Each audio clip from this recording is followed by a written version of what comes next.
오늘은 지난주에 그 가늠한 여인이 잡혀와 용서받은 이야기를 지나서 또 다음 주에 들려질 맹인을 고쳐주시는 이야기 사이에 있는 말씀입니다. 요한복음 8장의 중반부와 후반부는 예수님께서 바리새인들과 또 유대인들과 대화하시는 장면이 담겨 있습니다. 그런데 예수님을 향한 유대인들의 반응이 썩 좋지가 않습니다. 아니, 굉장히 좋지가 않습니다.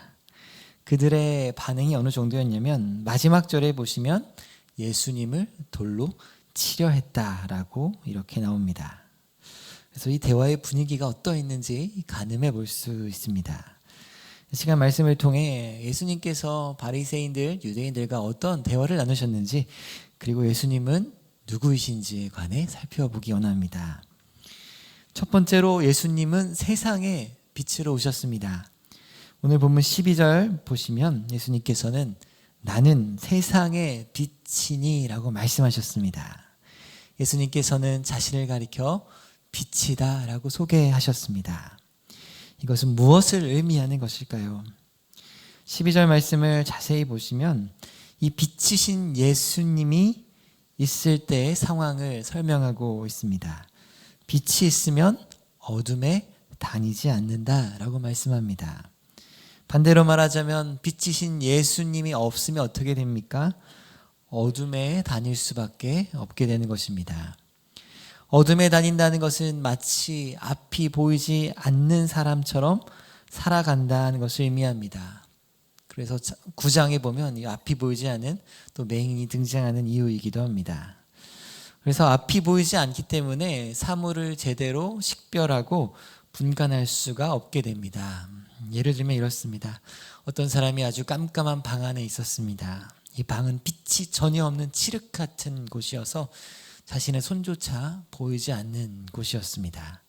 근데 이 상황에서 이 사람이 조그마한 목걸이를 하나 메고 있었습니다. 그리고 목걸이 끝에는 펜던트가 하나 달려 있었습니다. 이 사람은 이 펜던트를 너무 좋아했습니다. 그래서 손가락으로 만지작거리기도 하고 입술에 대고 펜던트에 뽀뽀하기도 했습니다. 그런데 갑자기 불이 켜졌습니다. 그리고 목걸이를 보니 펜던트가 아니라 바퀴벌레가 달려있던 것입니다. 그럼 어떻게 할까요? 이걸 계속해서 좋아하는 것이 아니라 집어 던지겠죠. 버리겠죠. 극단적인 얘기는 하지만 우리가 예수님의 빛이 아닌 어둠 가운데 행할 때가 이와 비슷할 수가 있습니다. 어둠 가운데 있을 때는 사물을 잘 분별하지 못하게 됩니다. 그래서 어둠 가운데서는 바퀴벌레처럼 전혀 아름답지 않은 것까지 아름다운 것처럼 착각할 수 있다는 것입니다. 그래서 우리는 이 세상에 돈이든지 명예든지 학벌이나 외모나 명품이나 이런 것들이 예수 그리스도의 빛 아래 비춰지지 않으면 그것이 너무 커 보이고 아름다워 보일 수 있습니다. 우리나라 속담에도 남의 떡이 더 커 보인다 이런 말이 있습니다. 내가 가지고 있지 않은 것에 대해서 질투하고 그게 없어서 내가 비참해 보이기까지 합니다. 왜 그렇습니까? 예수님의 빛으로 그것을 온전히 바라보지 못했기 때문입니다. 그런데 예수님의 빛이 비추어지면 내가 그거 없어서 비참했던 그것들이 다 헛된 것이고 한시적인 것들이고 나에게 참된 만족을 가져다 주지는 못하는 것들이다 하는 사실을 깨닫게 됩니다. 그동안 내 눈이 어두워서 영원한 하나님 나라를 보는 것보다 내가 이 세상에 썩어질 것들에 더 아름다움으로 생각했구나라는 것을 깨닫게 됩니다. 그러므로 예수님이라는 빛 아래 거할 때만이 우리가 이 세상을 온전히 바라보고 인식할 수 있게 되는 것입니다. 무엇보다 예수님께서 빛이다는 의미는 예수님을 통해서만 하나님을 온전히 바라볼 수 있다는 뜻이기도 합니다. 우리 19절 말씀을 같이 읽겠습니다. 이에 그때 내 아버지가 어디 있느냐? 예수께서 대답하시되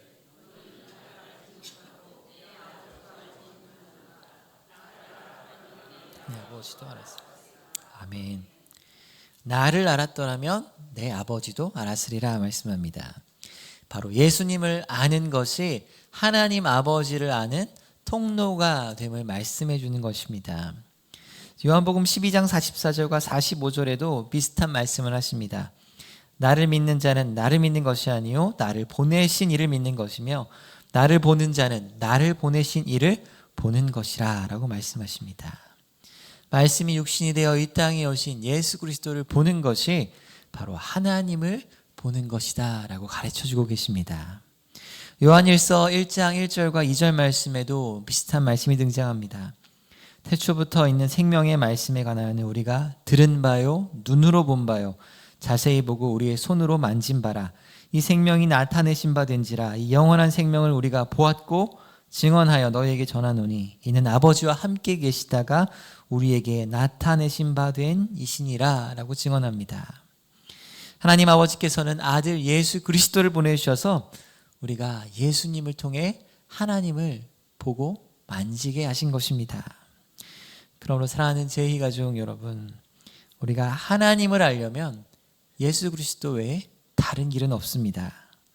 이 세상에 있는 인간의 철학이나 지성이나 어떤 지혜도 하나님을 온전히 비추어 줄 수 없기 때문입니다. 오직 예수 그리스도의 빛으로 비출 때만이 우리는 하나님을 온전히 바라볼 수 있습니다. 반대로 말하자면 우리가 예수님을 알지 못하면 하나님 또한 알 수 없다는 말입니다. 그래서 19절에 바리새인들이 내 아버지가 어디 있느냐라고 묻자 예수님이 이렇게 대답하십니다.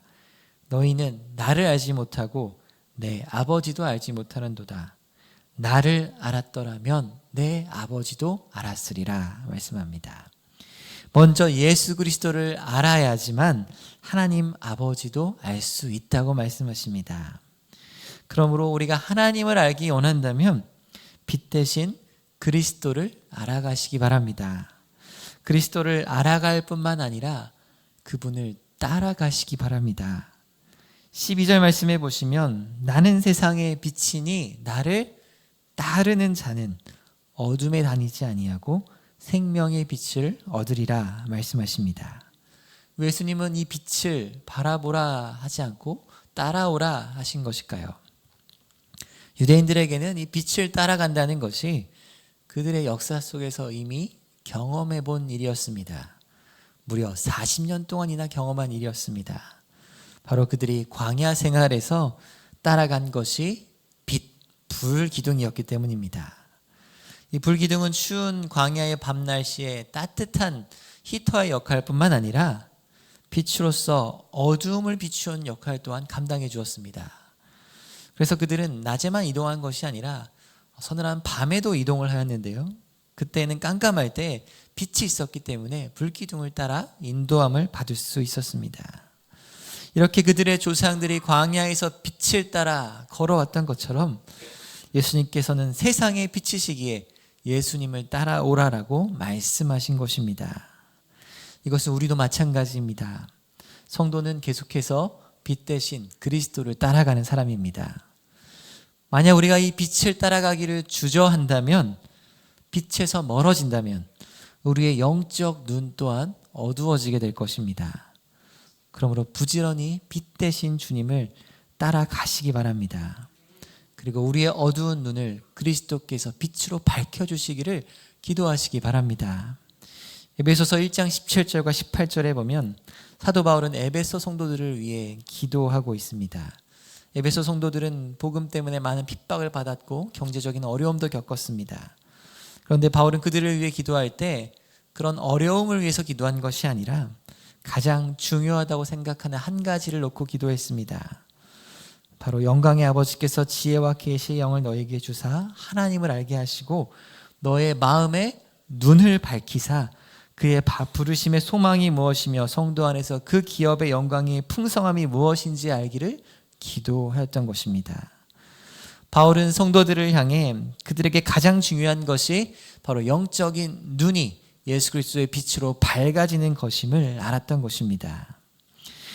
우리 몸의 등불은 눈이다라는 말씀이 있습니다. 그래서 눈이 어두우면 모든 것이 어둡고 눈이 성하면 모든 것이 밝다는 말씀이 있습니다. 그 말씀처럼 성령께서 언제나 우리의 마음의 눈을 밝히사 빛 대신 주님을 따라가시도록 기도하시기 바랍니다.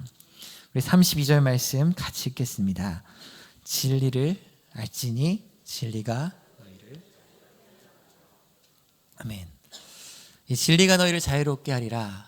이 말씀은 기독교인뿐만 아니라 비기독교인들도 잘 알고 있는 너무 유명한 말씀입니다.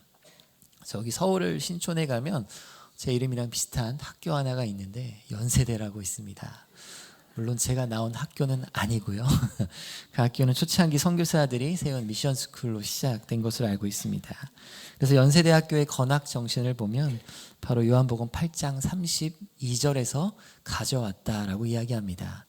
그들의 그 학교의 건학 정신이 진리가 너희를 자유롭게 하리라로 되어 있습니다.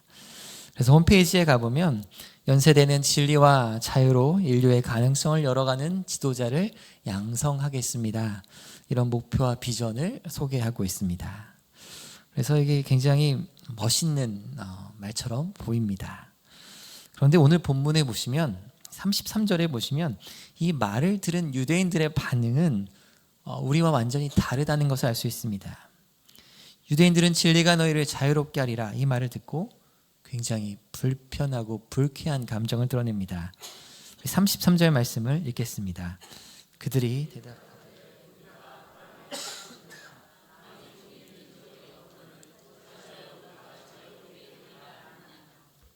유대인들이 불쾌한 감정을 느낀 이유는 예수님의 말씀이 담고 있는 한 가지 전제가 있기 때문입니다. 진리가 너희를 자유하게 하리라는 말은 지금 너희가 자유롭지 않은 상태이다. 너희가 종이고 노예이다는 것을, 너희가 어떤 갇혀 있다는 것을 전제하고 있기 때문입니다. 근데 그 말이 현실 세계에서 보면 틀린 말은 또 아니었습니다. 이들은 당시 누구의 지배를 받고 있었습니까? 로마의 지배를 받고 있었습니다. 그리고 이전부터 이 이스라엘은 작은 민족으로서 이방 민족의 지배를 수도 없이 받아왔던 사람들이었습니다. 그런데 그럼에도 불구하고 너희가 종이다, 자유하지 않다라는 말에 발끈한 이유가 있습니다. 바로 예수님께서 말씀하신 장소가 성전 앞이었기 때문입니다. 이스라엘 사람들은 이방 나라의 압제 가운데서도 종교만큼은 목숨을 걸고 지켰던 사람들입니다. 그들은 정치적으로 속박되어 있을지 모르겠지만 종교의 자유만큼은 자신들이 가지고 있다고 자랑스럽게 생각했던 사람들이었습니다. 그리고 그 종교의 자유, 신앙의 중심에 성전이 있었습니다. 그런데 이 성전 앞에서 예수님 하시는 말이 너희가 자유한 자들이 아니라 종이다 라는 그 말씀에 열이 받은 것입니다. 하지만 예수님은 계속해서 이 말씀을 이어나가십니다. 34절 말씀입니다. 예수께서 대답하시되 진실로 진실로 너희에게 이르노니 죄를 범하는 자마다 죄의 종이라.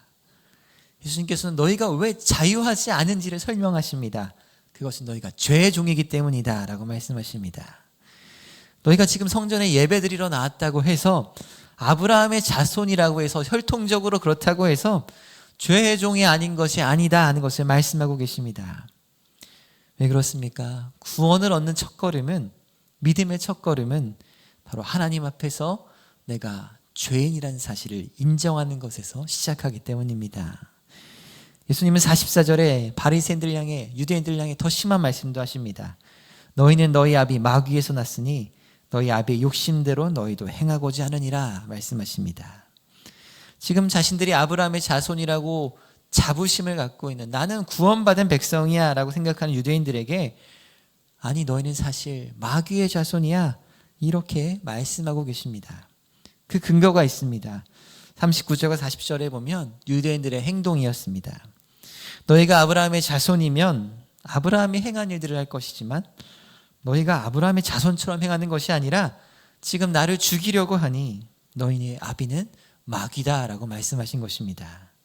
그들의 행동이 그들 자신이 아브라함의 자손이 아니라 죄의 노예요 마귀의 자식이라는 것을 입증하고 있다는 것을 말씀해 주고 계십니다.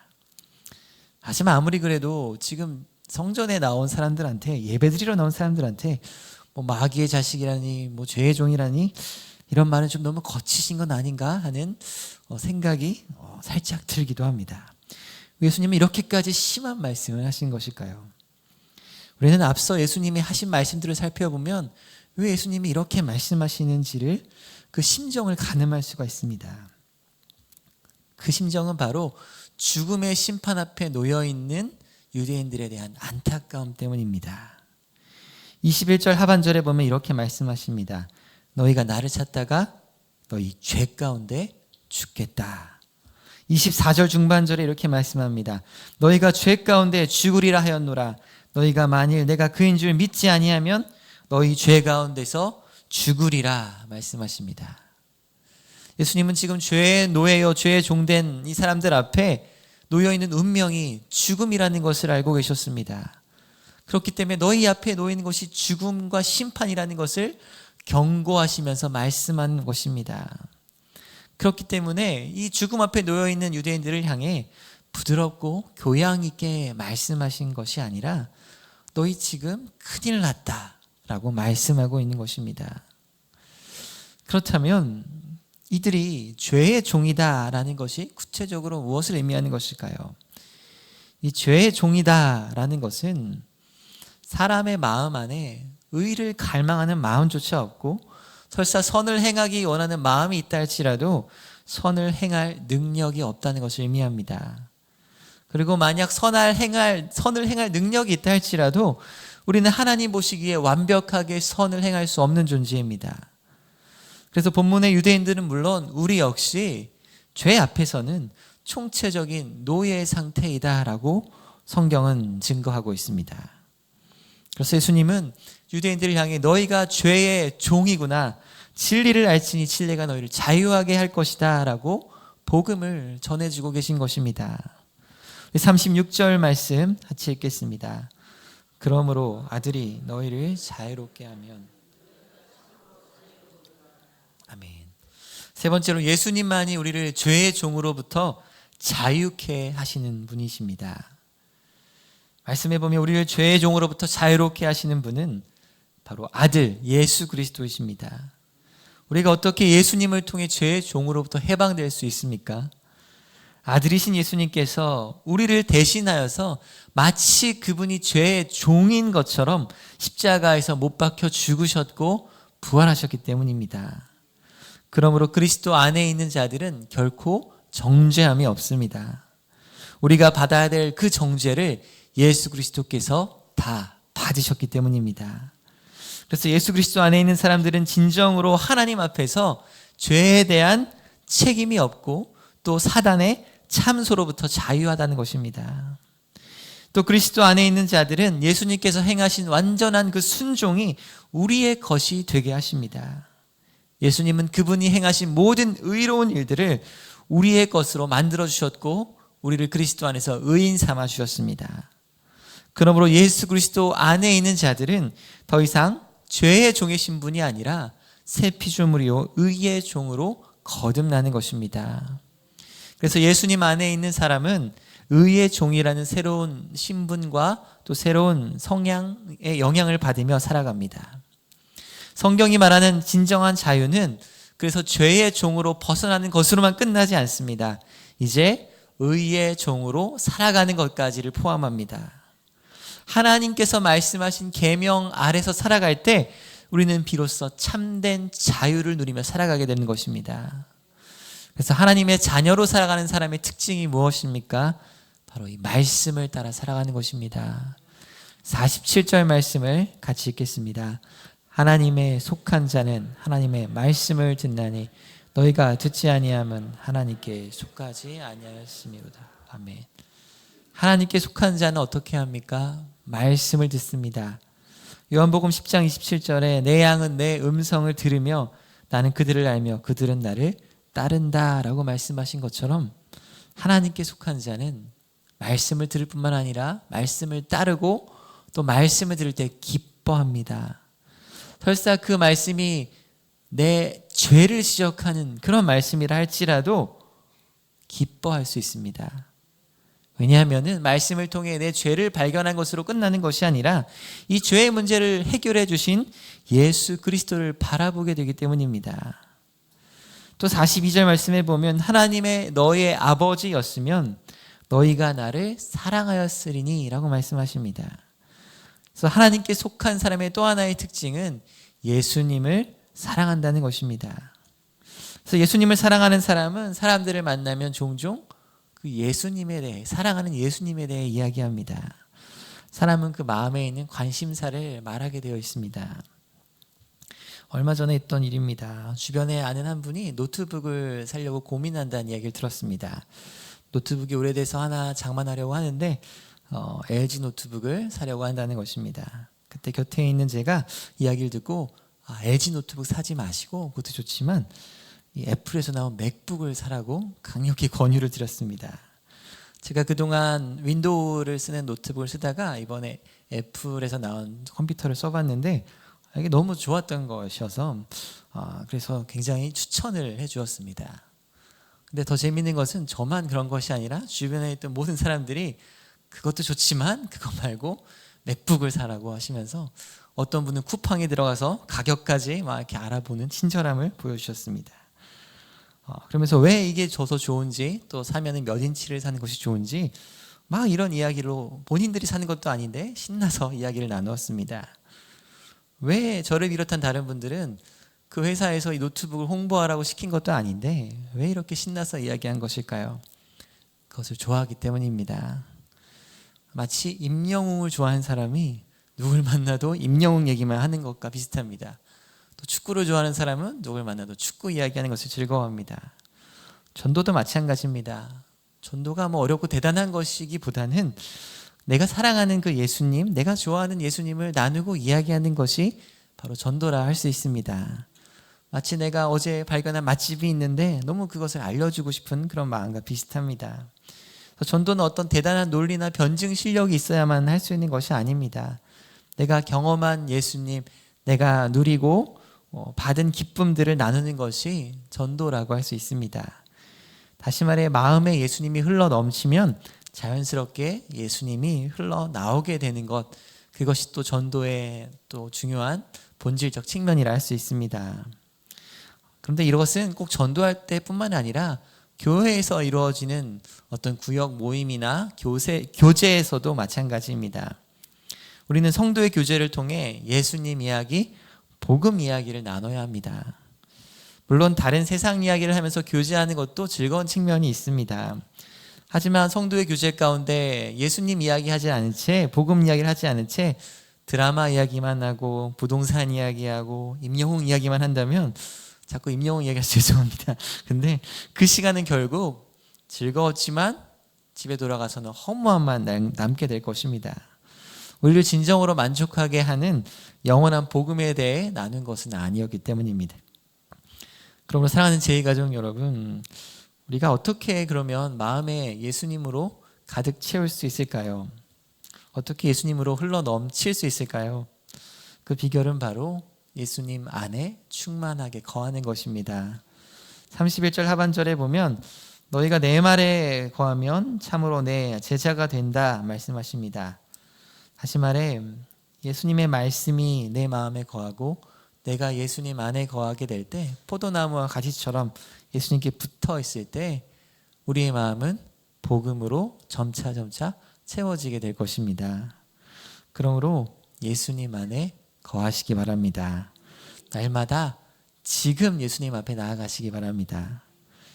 우리가 예수님 안에 거하는 것, 말씀 안에 거하는 데 있어서 좋지 않은 때는 한순간도 없습니다. 요즘 내가 거룩한 삶을 살고 있지 않은데 내가 좀 죄를 좀 벗어나서 좀 더 경건해지면 예수님께 나아가야지. 근데 지금 나아가는 건 좀 염치가 없는 것 같아. 이렇게 생각한다는 것은 마치 불신자가 우리에게 이렇게 이야기하는 것 같습니다. 교회요, 예수님 다 좋지만 제가 담배랑 술을 좀 하거든요. 그거 끊으면 나갈게요. 우리가 이런 말을 듣는다면 어떻게 이야기할까요? 아닙니다. 지금 당장 술과 담배를 끊지 않으셔도 좋습니다. 괜찮습니다. 지금 예수님께 나아오세요. 예수님은 의인을 부르러 온 것이 아니라 죄인을 부르러 오셨거든요. 이렇게 말해줄 것입니다. 이것은 우리도 마찬가지입니다. 지금 내 모습이 어떠하다 할지라도 예수님께 나아가기 좋지 않은 때는 한순간도 없습니다. 죄를 지으면 지을수록 오히려 예수님 앞에 더 나아가야 하는 것입니다. 죄를 통해 우리는 정말 내가 연약하고 예수님이 필요한 존재임을 깊이 깨닫기 때문입니다. 그러므로 죄를 짓기 전이라도, 죄를 짓는 중이라도, 죄를 지은 직후라도 상관없습니다. 우리는 하나님의 자녀이기에 하나님께서는 탕자의 아버지처럼 언제나 그 앞에 회개하며 나아가는 우리를 맞아주시고 받아주십니다. 그러므로 말씀을 통해 회개와 기도를 통해 언제나 지금 예수님께 나아가시기 바랍니다. 말씀을 정리하겠습니다. 예수님이 어떤 분이십니까? 세상의 빛이십니다. 예수님의 빛 가운데 있을 때 우리는 하나님을 온전히 바라볼 수 있고요. 또 세상을 분별할 수 있게 됩니다. 예수님의 빛을 따라갈 때 우리는 의의 길이요 선한 길로 나아갈 수 있게 될 것입니다.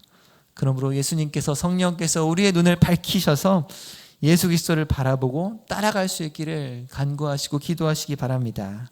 그리고 빛 대신 예수 그리스도는 우리를 죄로부터 자유하게 하시는 유일한 하나님의 아들이십니다. 그분은 십자가에서 우리의 모든 죄의 형벌을 담당하셨고 그분이 행한 모든 순종을 우리의 것으로 여겨주셨습니다. 그러므로 예수 그리스도 안에서 죄의 종으로 이전의 습관대로 살아가는 것이 아니라 의의 종으로 살아가시기를 분투하시기 바랍니다. 이를 위해 넘어지는 순간이 있더라도 날마다 다시 일어나 예수님께 매 순간 나아가시기 바랍니다. 그래서 예수님 안에 거하며 복음으로 가득 차서 그 좋은 예수님을 기쁨으로 전하는 저 여러분 되시기를 축원드립니다.